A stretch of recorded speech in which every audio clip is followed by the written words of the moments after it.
എന്നല്ല. ആരാ മനസ്സിലായില്ല? കാർത്തുമ്പി. ആര് കാർത്തുപ്പി? ആരും കാറ് തുപ്പിയൊന്നുമില്ല. എന്റെ പേരാ ഞാൻ പറഞ്ഞത്, കാർത്തുമ്പിന്ന്. നിന്റെ പേര് ഊരുമെന്ന് എനിക്കറിയില്ല. എന്തിനാ വണ്ടി കയറിയിരിക്കുന്നതാ ചോദിച്ചേ? എന്നോട് കയറിയിരുന്നോളം പറഞ്ഞു. ആര്? ഒരു കിളവൻ. അങ്ങനെ ഒരു കിളവൻ പറഞ്ഞാൽ കയറിയിരിക്കാനുള്ള വണ്ടി ഒന്നുമില്ല. ഇങ്ങോട്ട് ഇറങ്ങുവണ്ണേ. പിന്നെന്തിനാ കാശ് എണ്ണി വാങ്ങിച്ചത്? ആര്? ഒരമ്മാവൻ. ഏതമ്മാവൻ? എനിക്കൊന്നും അറിഞ്ഞൂടാ. പോയി ചോദിക്ക്, അയാളാ ഷാപ്പിലുണ്ട്. ദേ വരുന്നു. അങ്ങോട്ട് ചോദിച്ചോളൂ, എന്താ ചോദിക്കണമെന്ന് വെച്ചാ. എന്താ അമ്മാവാ? ഞാൻ എന്തൊക്കെയോ പറയുന്നു. പട്ടി പെണ്ണുപോകാനാണ് അസഭ്യം പറയുന്നത്. മര്യാദയ്ക്ക് സംസാരിച്ച് ചവിട്ടുണ്ട്. ഇയാളാണോ ഈ പെണ്ണിന്റെ കാശ് വാങ്ങിയത്? അമ്മാവൻ കാശൊന്നും വാങ്ങിയില്ല.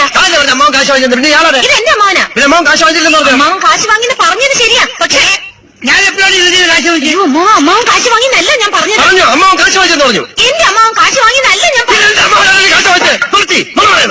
മുളച്ചില്ലെന്നാലും പറഞ്ഞാലുണ്ടല്ലോ. സത്യമാണെന്ന് വിളിക്കണം. ഞാൻ പറഞ്ഞത് നേര് തന്നെയാ. ഇത് എന്റെ അമ്മാവനാ. പണം വാങ്ങിയത് വേറൊരു അമ്മാവനാ. അയാൾ അയാളുടെ വണ്ടിയാന്ന് പറഞ്ഞിട്ടാ ഞാൻ കയറിയിരുന്നത്. അതൊക്കെ പോട്ടെ, ഇതൊക്കെ ചോദിക്കാൻ താനാരാ? ഞാനാരാണെന്നോ? താനാരാണെന്ന് തനിക്കറിയാൻ മേലെങ്കിൽ താൻ എന്നോട് ചോദിക്ക് താൻ ആരാണെന്ന്. തനിക്ക് ഞാൻ പറഞ്ഞു തരാം താൻ ആരാണ്. അമ്മാവാ. എന്നിട്ട് ഞാൻ ആരാണെന്ന് എനിക്കറിയാമോ താൻ എന്നോട് ചോദിക്ക്. അപ്പൊ തനിക്ക് ഞാൻ പറഞ്ഞു തരാം താൻ ആരാണെന്നും. അമ്മാവാ, കള്ളു കുടിച്ചിട്ട് ഒരു തോന്നിവാസം പറയരുത്. നിങ്ങളുടെ കൂടെ വന്ന എന്നെ വേണം പറയാൻ. എന്താ അവിടെ പ്രശ്നം?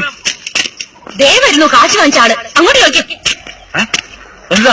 നിങ്ങൾ കാശ് വാങ്ങിയിട്ടല്ലേ എന്നോട് ഈ വണ്ടി കയറി ഇരിക്കാൻ പറഞ്ഞത്? എന്നിട്ട് ഈ മരം കൂടെ എന്നോട് ചാടിക്കയറുന്ന എന്തിനാ?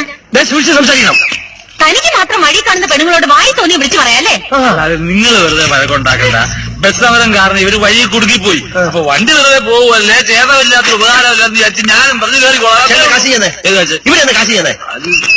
നിങ്ങളുടെ കാശ് പെട്ടി മട്ടി എന്താന്ന് വെച്ചാൽ ഈ വണ്ടി പോകത്തില്ല. എനിക്കൊന്നും വേണ്ട. വാങ്ങിച്ചവരുടെ കയ്യിൽ തന്നെ തിരിച്ചു കൊടുത്താൽ മതി. ഈ വണ്ടി തന്നെ പോവും. നിങ്ങൾ കാശ് വാങ്ങിയില്ലായിരുന്നെങ്കിൽ അവരെങ്കിലും ഞങ്ങളെ കൊണ്ടുവിട്ടേനെ. ടാസ്ക് വിളിക്കാന്ന് പറഞ്ഞാൽ